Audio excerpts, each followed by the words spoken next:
Well, if you follow me on social media already, you have seen this. It's been all over the internet, tens of millions of views and impressions. Kim Kardashian allowed her 12-year-old daughter to go out in a corset, bustier, push-up bra, a skirt, these real chunky boots, tons of makeup. Women, moms, grandmas, dads, grandpas have been writing me the past 48 hours horrified. Okay, when I first saw the pictures, I thought maybe this girl is like 17, 18. Did North grow up really fast? Did I miss something? I thought maybe she's bucking the system. Maybe she's coming into her own. No, she's not even a teenager. She is 12 years old and her mom is trotting her out in front of the paparazzi looking like this. And I don't know what kind of mom allows her 12-year-old daughter to go out looking that way, putting her up for mass consumption where people are going to criticize her body. She's being sexualized by people on the internet. It's disgusting and it's gross. And I'm judging Kim Kardashian. People say you shouldn't mom shame, you shouldn't judge. I am judging Kim Kardashian and I'm not even a parent because who allows this to happen? Who allows their kid to go out? Apparently, Kim Kardashian. And what can we expect, right? Kim Kardashian, what role models does she have in parenting? Her dad, unfortunately, deceased a long time ago. Okay, doesn't have her dad, Robert Kardashian, passed away. Her mother, Kris Jenner, as we talk about all the time, the devil works hard, but Kris Jenner works harder. So Kris Jenner, right, she's the same mom.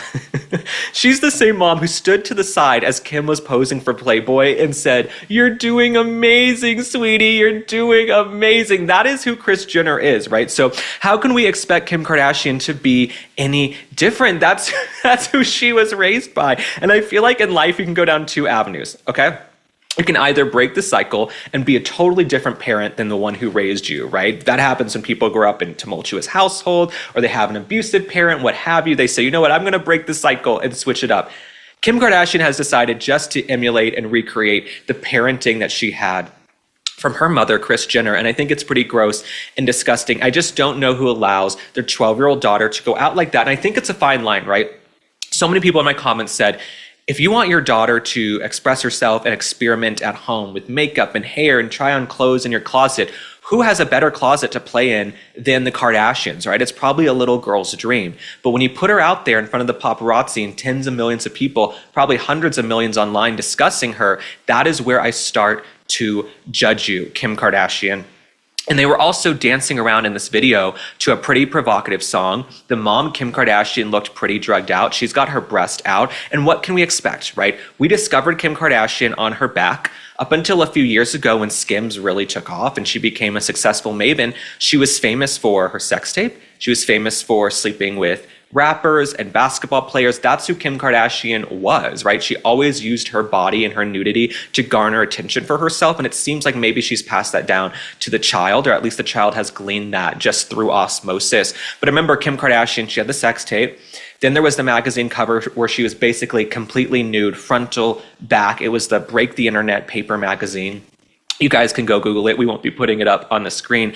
And so I think this is just who Kim Kardashian is. And I think none of the Kardashian kids are growing up with a father in the home, right? There's no judgment there. There are plenty of people who grow up without fathers in the home. I lived with my mom my entire life, right? But I think these young girls living in Hollywood and this fast lifestyle and the compound in Calabasas, and there's no father in the home, and there aren't any good male role models around the Kardashians at all. I think if you had a dad who was a carpenter, an electrician, a plumber, just a blue-collar, all-American guy, and the daughter who was 12 came down looking that way, the dad would say, absolutely not.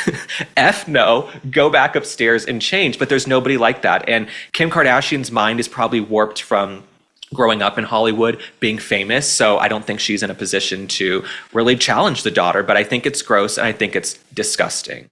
Now, this next story I had to cover because I was looking on TikTok. People were sending me these videos of the Burning Man Festival. Now, Burning Man Festival, it's this big festival that happens out in Nevada. They do all this kind of weird stuff. I have tons of friends who are burners, I think they're called. They go to Burning Man all the time. I have friends who work in politics at the high level, at the highest levels of politics.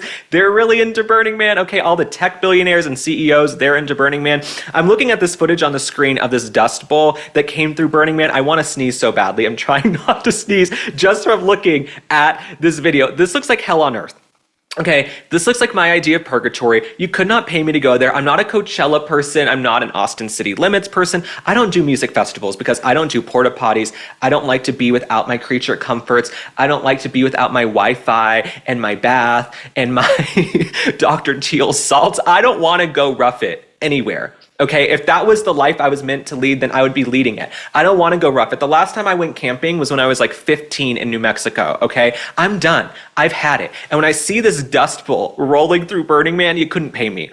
You could not pay me to go to Burning Man. Now, I know folks go to Burning Man and they have a lot of fun. Oh, right? It's sex, it's fun, it's music, it's dancing. Apparently there's no currency at Burning Man from what I've been told. You like barter with things, sort of like in a women's prison, you like trade tampons for bars of soap. So I don't know, they have their own sort of financial system over there. And so they have their financial system at Burning Man. But you could not pay me to go. And let me read you a little bit about what's going on if you've seen these viral videos. So a powerful dust storm wreaked havoc on Nevada's Burning Man festival over the weekend, tossing around the campsites and trapping incoming burners in up to 8 hours of nonstop stop and go traffic. The National Weather Service issued warnings about the storm in advance, noting it would bring in a fast-moving wall of blowing dust. This looks like some type of Mad Max thing. I've never seen Mad Max, but this looks like some type of apocalyptic thing. You know what I'm saying? And my skin, my eyes, my lungs, I'm not going to be breathing in all this dust bowl and this smoke, okay? Ahead of the storm, folks tried to salvage their belongings and they piled into any RV with open space to take shelter. As the winds and dust blew through the desert festival grounds, the burners watched through the RV windows as their campsites flew away. Okay, no, this is just not going to be me. I'm curious to hear what you guys think. Would you ever go to Burning Man Festival, especially now that you're seeing this footage and these videos? You just could not pay me unless there was a helicopter right by to take me away. If there was a helicopter to pick me up and ride off into the sunset, then I would do that. But not ever going to see me at a festival. Like I said, I don't rough it. I don't do this. I'm not a festival person. And I feel like there's crap that goes on every year at Burning Man. It's either you're stuck in this insane line of cars, there's a storm that comes through, there's a dust bowl, there's a dust bunny. You just couldn't pay me to do it. This looks horrible. It looks horrific. I don't know about you, but after I travel, my skin is dry. That's when Peak's Radiant Skin Duo came to the rescue. This doctor-recommended duo, trusted by experts like Dr. Mark Hyman, Dr. Jason Fung, and Dr. Will Cole, supports whole-body wellness from the inside out. Sun Goddess Matcha provides steady, calm energy throughout the day, packed with L-theanine for focus and EGCG antioxidants. It supports skin clarity and gut health. BT Fountain electrolytes hydrate like nothing else and help lock moisture in, making skin look amazing. And Peak ensures all ingredients are free from heavy metals, pesticides, and mold. If you need more hydration, then give Peak a try. Get 20% off plus a free frother and glass beaker here, peaklife.com/link. Again, that's peaklife.com/link.